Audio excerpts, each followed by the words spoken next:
Hello दोस्तों, कैसे हैं आप सब। उम्मीद है स्वस्थ होंगे। दोस्तों, आज की इस वीडियो में हम ऐसे टॉप लेवल के क्वेश्चन को कराएंगे जो कि पूर्णतः एनसीईआरटी पर आधारित होगी। आज की यह वीडियो बहुत ही इम्पॉर्टेंट होने वाली है दोस्तों, सीटेट एग्ज़ाम के लिए। तो अगर आप चैनल पर नए आए हैं तो चैनल को ज़रूर से ज़रूर सब्सक्राइब कर लें ताकि ऐसी ही महत्वपूर्ण वीडियो आप सब तक पहुंचती रहे। तो आइए दोस्तों, शुरू करते हैं आज की क्लास। पहला प्रश्न है, वायरस से होने वाले रोगों का सही समूह है। तो दोस्तों, जो वायरस से रोग होते हैं ना, वो रोग फैलने वाले रोग होते हैं। अगर घर में किसी एक को हुआ है वायरस से रोग, तो वह दूसरे व्यक्ति को ज़रूर से ज़रूर होने के चांसेस रहते हैं। तो यहाँ पर वायरस से होने वाले रोगों का सही समूह बताना है। आपके ऑप्शन हैं हैजा, पेचिस, पोलियो, टाइफाइड। बी ऑप्शन कह रहा है हैजा, पीलिया, टाइफाइड, एनीमिया। और सी कह रहा है एनीमिया, स्कर्वी, वात स्फीति और टाइफाइड। और डी कह रहा है जुकाम, एड्स, चेचक, कोरोना।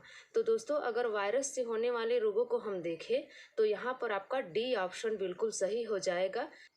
जुकाम, एड्स, चेचक और कोरोना, आपका डी ऑप्शन बिल्कुल सही हो जाएगा। ये वायरस से होने वाले रोग हैं।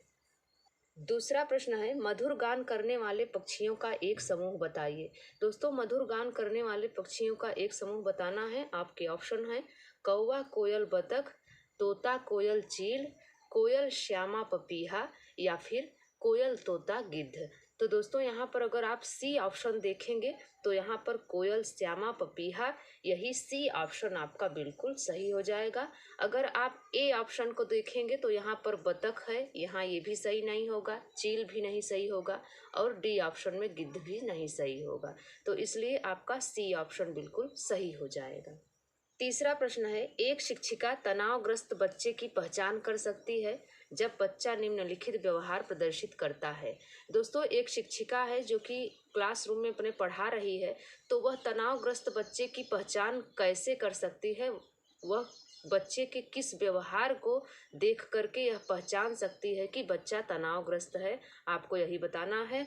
तो यहाँ पर अगर ऑप्शन को हम देखेंगे तो ए ऑप्शन कह रहा है आक्रामक व्यवहार, बी ऑप्शन कह रहा है बहुत बात करना, सी कह रहा है पढ़ाई में पूर्ण एकाग्रता और डी कह रहा है अति सक्रियता। अगर हम दोस्तों बच्चे के व्यवहार को देखें, अगर वह आक्रामक व्यवहार कर रहा है तो इसका मतलब है कि बच्चा तनावग्रस्त है। तो इस प्रकार से शिक्षिका तनावग्रस्त बच्चे की पहचान कर सकती हैं। यहाँ पर ए ऑप्शन आपका बिल्कुल सही हो जाएगा। चौथा प्रश्न है, ऊंट के कुबड़ का आकार इसका एक अच्छा संकेतक है। आपके ऑप्शन है भंडारण जल, उल्लेखनीय रेगिस्तान अनुकूलन, पोषण या इनमें से कोई नहीं। तो दोस्तों, ऊंट के पास जो कुबड़ होता है तो इसका क्या कार्य होता है। अगर आपने ए ऑप्शन को चूज किया है तो आप बिल्कुल गलत हैं। यहाँ पर आपका सी ऑप्शन सही हो जाएगा, पोषण। क्योंकि दोस्तों, ऊंट की अगर हम बात करें तो ऊंट एक बार में 1000 लीटर पानी पी सकता है और ऊंट अपने कुबड़ में वसा का संग्रहण करता है और जो कि यह पोषण के अंतर्गत आता है। अगर दोस्तों एक और फैक्ट आपको याद रखना है, वो क्या है कि ऊंट को रेगिस्तान का जहाज कहा जाता है, ये भी आपको याद रखना है। पांचवा प्रश्न है, नीचे दी गई सूची पर विचार कीजिए। कछुआ, घड़ियाल, छिपकली, बतख, मछली, इस सूची में से निम्न में से कौन सा दूसरों से भिन्न है। तो दोस्तों, इसमें एक दूसरे से कौन सा भिन्न है यह आपको बताना है। तो ऑप्शन आपका दिया हुआ है मछली, छिपकली, घड़ियाल, कछुआ। तो दोस्तों, आप इसको आप सॉल्व कर सकते हैं। अगर आप मछली को देखेंगे तो यह जलचर जीव है। अगर आप घड़ियाल को देखेंगे तो ये भी पानी में रहता है और अगर आप कछुआ को देखेंगे तो ये भी पानी में रहता है। लेकिन यहाँ पर जो भिन्न है वो है छिपकली, क्योंकि छिपकली कभी पानी में नहीं रहती है। तो इसलिए आपका बी ऑप्शन यहाँ पर बिल्कुल सही हो जाएगा। छठा प्रश्न है, वायुमंडल में नाइट्रोजन गैस की मात्रा कितने प्रतिशत होती है। अब दोस्तों, अगर हम नाइट्रोजन गैस की बात करें कि वायुमंडल में कितने प्रतिशत होती है, तो यहाँ पर आपका डी ऑप्शन बिल्कुल सही हो जाएगा।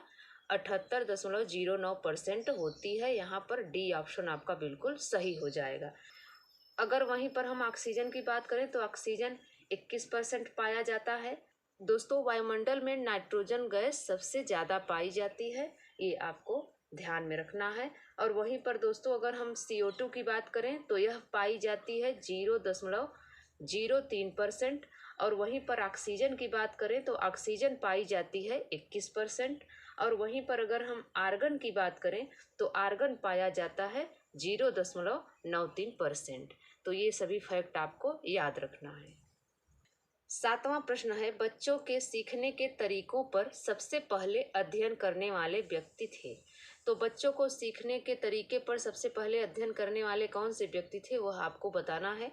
आपके ऑप्शन है जीन पियाजे और वाइगोत्स्की, जीन पियाजे और ब्रूनर, वाइगोत्स्की और ब्रूनर, ब्रूनर और स्पीयरमैन। तो दोस्तों अगर हम जीन पियाजे की बात करें तो जीन पियाजे ने क्या कहा था, उन्होंने कहा था कि बच्चा जैसे जैसे बच्चे का उम्र बढ़ता है वैसे वैसे बच्चा सीखते जाता है। लेकिन वाइगोत्स्की क्या कहते हैं, वाइगोत्स्की कहते हैं कि नहीं, बच्चे को सीखना है तो वह समाज से अंतःक्रिया करके सीखता है। तो इसलिए यहाँ पर आपका ए ऑप्शन बिल्कुल सही हो जाएगा कि बच्चों के सीखने के तरीके पर सबसे पहले अध्ययन करने वाले व्यक्ति जीन पियाजे और वाइगोत्स्की जी हैं। 8वां प्रश्न है, दिन और रात होने का प्रमुख कारण है। आपके ऑप्शन है सूर्य का अपनी धुरी पर घूमना, चंद्रमा का अपनी धुरी पर घूमना, पृथ्वी का अपनी धुरी पर घूमना या उपरोक्त सभी। तो दोस्तों यहाँ पर दिन रात होने के प्रमुख कारण क्या हैं यह आपको बताना है। तो दोस्तों अगर हम पृथ्वी की बात करें तो पृथ्वी की 2 गतियाँ होती हैं। पहली गति होती है जो कि वह सूर्य के परितः यानी चारों तरफ चक्कर लगाती है। तो सूर्य के जब चारों तरफ चक्कर लगाती है तो उससे क्या होता है कि उससे होता है ऋतु परिवर्तन। और दूसरी जो होती है वह खुद के चारों ओर चक्कर लगाती है, तो उससे क्या होता है, उससे होता है कि दिन और रात होता है। तो ये फैक्ट आपको याद रखना है, जब सूर्य के चारों तरफ चक्कर लगाती है तो ऋतु परिवर्तन होता है, और खुद के चारों तरफ चक्कर लगाती है तो फिर वह दिन और रात होने का कारण बनती है।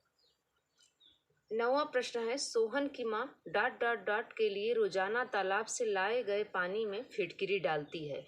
सोहन की जो माँ है वह रोजाना तालाब से जब पानी लाती है तो उसमें फिटकिरी डालती है।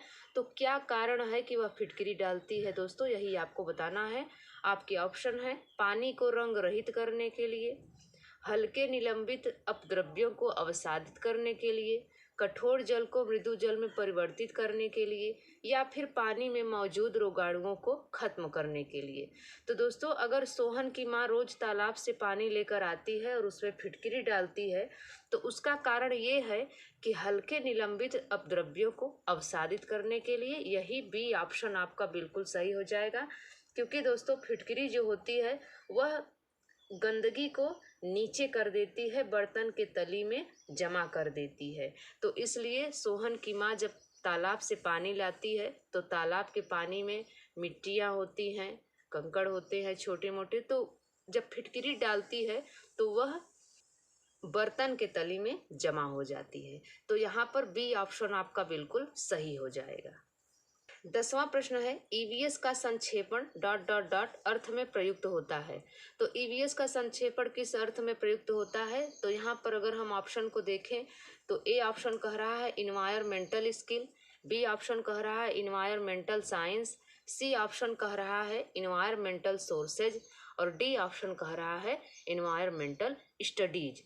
तो दोस्तों यहाँ पर ईवीएस का संक्षेपण जो अर्थ में प्रयुक्त होता है वो होता है डी ऑप्शन इन्वायरमेंटल स्टडीज। ये दोस्तों इन्वायरनर शब्द से बना है, और इन्वायरनर शब्द जो है यह फ्रेंच भाषा का शब्द है, ये आपको ध्यान में रखना है। 11वां प्रश्न है, निम्न में से कौन सा प्राथमिक स्तर पर पर्यावरण अध्ययन के शिक्षण का उद्देश्य नहीं है। यहाँ पर दोस्तों निगेटिव प्रश्न पूछा गया है, तो आपको निगेटिव आंसर भी चूज करना है। तो यहाँ पर ए ऑप्शन को हम देखेंगे तो क्या कह रहा है कक्ष में होने वाले अधिगम को विद्यालय के बाहर की दुनिया के साथ जोड़ना। क्या ये प्राथमिक स्तर पर पर्यावरण अध्ययन का शिक्षण का उद्देश्य नहीं है। या फिर बी कह रहा है शिक्षक कक्ष में कड़े अनुशासन सुनिश्चित करें। सी कह रहा है बच्चों को प्रश्न पूछने हेतु प्रेरित करें। डी कह रहा है बच्चों को निकटतम परिवेश से परिचय प्राप्त करने हेतु अवश्य अभिप्रेरित करना चाहिए। तो यहाँ पर दोस्तों सीधी सी बात है कि अगर प्रश्न आप देखिए निगेटिव पूछ रहा है तो आपको आंसर भी निगेटिव करना है। तो अगर आप यहाँ पर बी ऑप्शन को देखेंगे तो यहाँ पर निगेटिव पॉइंट आपको मिलेगा कड़े अनुशासन। तो दोस्तों यहाँ पर शिक्षक कक्षा कक्ष में कड़े अनुशासन सुनिश्चित करें, यही पर्यावरण शिक्षण का उद्देश्य नहीं है, इसलिए आपका बी ऑप्शन यहाँ पर बिल्कुल सही हो जाएगा। 12वां प्रश्न है त्वचा कैंसर किन कारणों से होता है। आपके ऑप्शन है गामा किरणें, एक्स किरणें, पराबैंगनी किरणें या फिर इनमें से कोई नहीं। तो दोस्तों त्वचा कैंसर किन कारणों से होता है वह आपको बताना है। यहाँ पर अगर आप देखेंगे तो त्वचा कैंसर का जो मुख्य कारण होता है वह होता है ओजोन परत का क्षरण। ओजोन परत का जब क्षरण होता है तो सीधे अल्ट्रावायलेट किरण हमारे शरीर पर पड़ती हैं जो कि त्वचा कैंसर का कारण बनती हैं। तो दोस्तों ओजोन परत का क्षरण ही त्वचा कैंसर का कारण है। और दोस्तों जो क्लोरोफ्लोरोकार्बन होता है वह होता है एसी से और रेफ्रिजरेटर से, इन सभी से निकलती हैं जो कि बहुत ही हानिकारक होती है। तो अगर हम ओजोन परत की बात करें तो यह समताप मंडल में पाया जाता है और इसको मापने के लिए डाप्सन इकाई का प्रयोग होता है। तो त्वचा कैंसर का कारण जो होता है वह होता है पराबैंगनी किरणों से। यहाँ पर सी ऑप्शन आपका बिल्कुल सही हो जाएगा। 13वां प्रश्न है निम्न में से किससे सहयोग भावना से कार्य करने का अभिप्राय सीखा जा सकता है। आपके ऑप्शन है परिवार, खेल और परिवार, परिवार समाज और खेल या प्रतियोगिताएं आयोजित करना। तो दोस्तों सहयोग भावना से कार्य करने का अभिप्राय सीखा जा सकता है। तो यहाँ पर सी ऑप्शन आपका बिल्कुल सही हो जाएगा क्योंकि सहयोग भावना आपको परिवार से मिलता है और परिवार से जब आप बाहर जाते हैं तो आपको समाज से मिलता है और खेल के मैदान से मिलता है, इसलिए सी ऑप्शन आपका बिल्कुल सही हो जाएगा। 14वां प्रश्न है निम्न में से कौन सा वाहनों के लिए सबसे कम प्रदूषक इकाई है। आपके ऑप्शन है पेट्रोल, डीजल, द्रवित पेट्रोलियम गैस या संपीड़ित प्राकृतिक गैस। तो दोस्तों अगर वाहनों के लिए सबसे कम प्रदूषक ईंधन की हम बात करें तो वो है आपका संपीड़ित प्राकृतिक गैस सीएनजी। यहाँ पर डी ऑप्शन आपका बिल्कुल सही हो जाएगा क्योंकि दोस्तों अगर हम इसके फुल फॉर्म की बात करें, सीएनजी के फुल फॉर्म की बात करें तो इसका फुल फॉर्म होता है कंप्रेस्ड नेचुरल गैस। 15वां प्रश्न है किन पक्षियों के समूह को शिकारी पक्षी कहा जाता है। आपके ऑप्शन है तोता, चील, कौवा, तोता, उल्लू, चील, गिद्ध, मैना।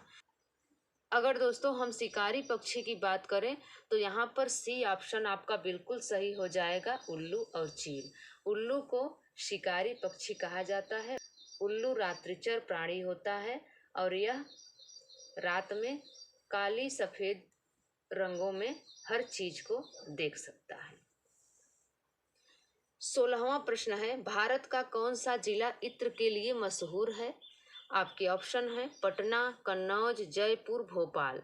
तो दोस्तों अगर हम इत्र नगरी की बात करें तो इत्र नगरी कहा जाता है कन्नौज को। आपका बी ऑप्शन बिल्कुल सही हो जाएगा, यह हर्षवर्धन की राजधानी है।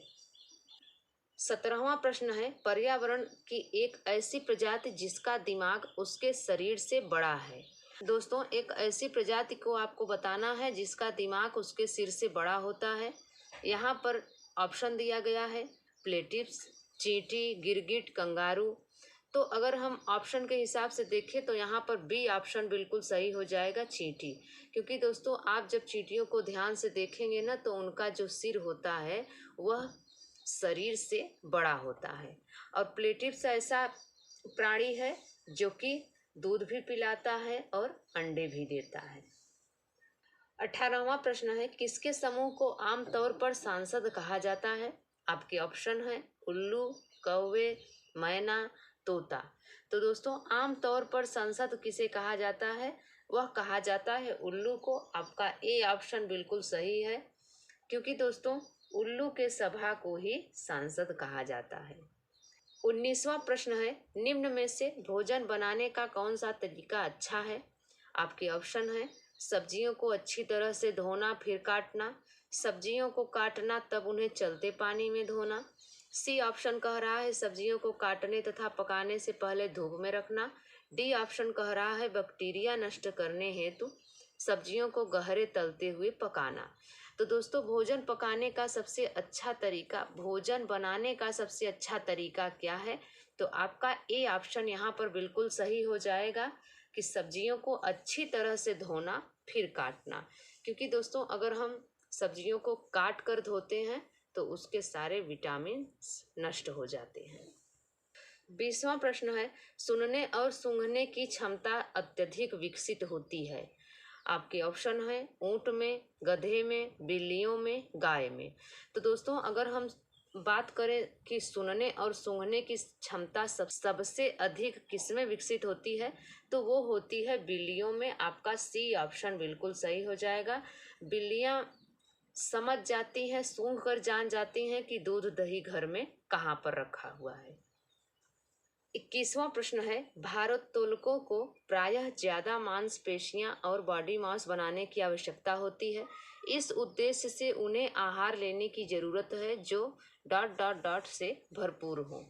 तो दोस्तों जो बॉडी बिल्डर होते हैं उनको मांसपेशियां बनाने की ज़्यादा आवश्यकता होती है, तो इस उद्देश्य से उन्हें कौन सा ऐसा आहार लेना चाहिए जो कि भरपूर हो? तो यहाँ पर आपका ए ऑप्शन बिल्कुल सही हो जाएगा कि प्रोटीन युक्त आहार लेने की ज़रूरत होती है उन्हें। और वहीं पर दोस्तों अगर हम कार्बोहाइड्रेट्स की बात करें तो कार्बोहाइड्रेट जो होता है वो इंस्टेंट एनर्जी को प्रदान करता है।